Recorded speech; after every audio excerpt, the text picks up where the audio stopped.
Écoutez, finalement, les conséquences ne sont pas si terribles qu'on aurait pu le croire.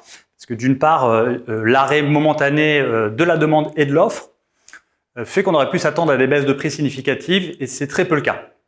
Je m'explique, en fait, la Caisse dépôt et consignation, via sa filiale Habitat, a décidé de racheter plus de 40 000 voire 50 000 logements neufs.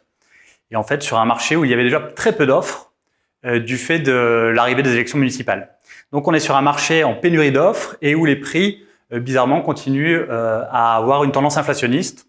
Donc, j'invite, moi, les investisseurs à chercher encore plus aujourd'hui qu'hier pour trouver la bonne affaire, la bonne pépite. Mais il n'y a rien à attendre à reporter sa décision.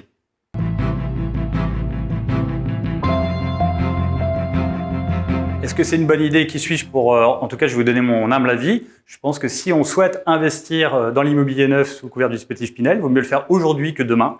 Car demain, il y aura encore moins d'offres. Les taux bancaires ont remonté, c'est déjà le cas. On voit certaines banques avoir pratiqué des 0,4 en plus sur les taux. Et les prix ne cessent d'augmenter et on le voit, nous, au quotidien avec nos conseillers. Trouver un logement dans le Grand Paris aujourd'hui relève encore quasiment du miracle.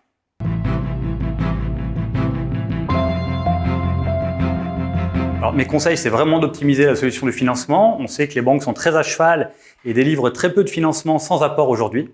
Donc, il faut vraiment se donner du mal pour trouver le bon partenaire bancaire, financer sur une durée longue qui coïncide avec la date de sortie prévisionnelle à la retraite, pour minimiser son effort d'épargne et également, plus que jamais, très vigilant sur l'emplacement.